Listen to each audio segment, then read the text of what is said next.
Look at this thing.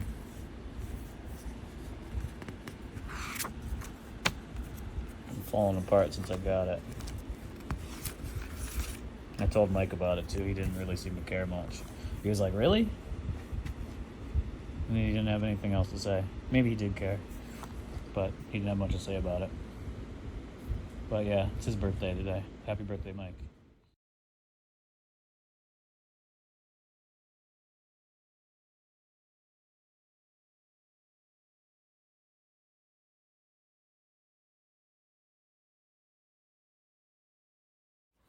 Introduction to Mike's Corner by Mike Gordon, published in 1997. There I sat in engineering class, listening to my teacher say things like, we apply the minority carrier diffusion equations to a steady state forward base conjunction in the depletion region, considering the carrier concentrations and charge distribution, which is very important information to me. Information which broadened me as a person. I was feeling so broad that I grabbed my little blue assignment notebook and penned some trash. Actually, my first stories were for Mr. Hooper's high school English class. He gave me a check if I had written something, and he didn't care what. He didn't read it. So thanks to Mr. Hooper, who encouraged my writing despite its confoods of dialect.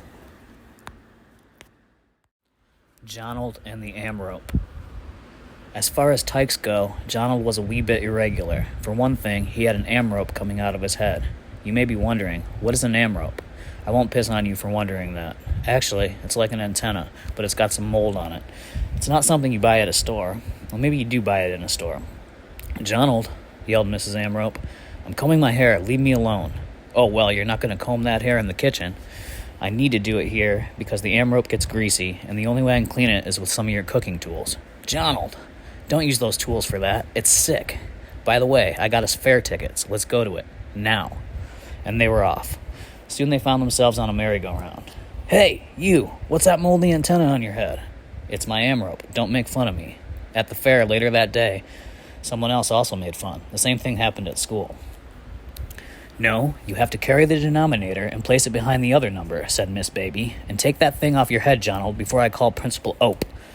I can't. It's built in. Johnald, I want you out. Now. Later in life, the same problems plagued Johnald, even at Thanksgiving dinners. Could you pass the turkey? I don't think so. I am Johnald with the amrope, and I feel I deserve some turkey. We're kidding you, Johnald.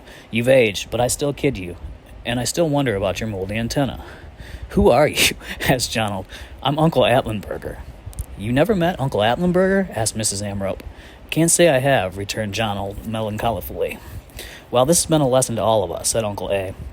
I think we have all learned the hard way, I might add, that it's not appropriate to make fun of someone's moldy antenna. Well, it seems that all is well that ends well, added Mrs. Amrope. I'm happy, exclaimed Johnald. Good, they all said in unison, and for the rest of their lives the whole family talked in unison only. It sounded odd as hell, but if one Amrope person talked, they all did. Well, I guess we're doing fine, they all said in unison at a future Thanksgiving dinner. And thus ends a bittersweet tale of woe. One guy, born with an atrocity, finds peace. The whole family, even Miss Baby and old Uncle Atlenberger, they found peace too. What's more, it seems they learned a lesson, and it seems that lesson is a lesson they will never forget. And it seems that if they do forget, that they won't forget for long. And it seems that if they do forget for long, then at least one of them, like maybe Uncle Atlenberger, won't forget. It seems that at least he would remember. If no one else remembers, then Miss Baby could. She's got a swift mind. It's a remembering mind. A mind that, as they say, doesn't forget. And it makes sense that it wouldn't forget. It's just a mind. It remembers. That's what it's for. And even if it forgot, there's other organs that in some ways have memory. Like now they say that a fist has memory. The moral here is that various parts of the body can also have memory.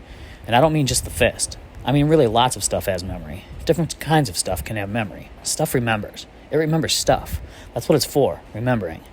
Things are for something, and it all goes to show that some things are for remembering, not just anything.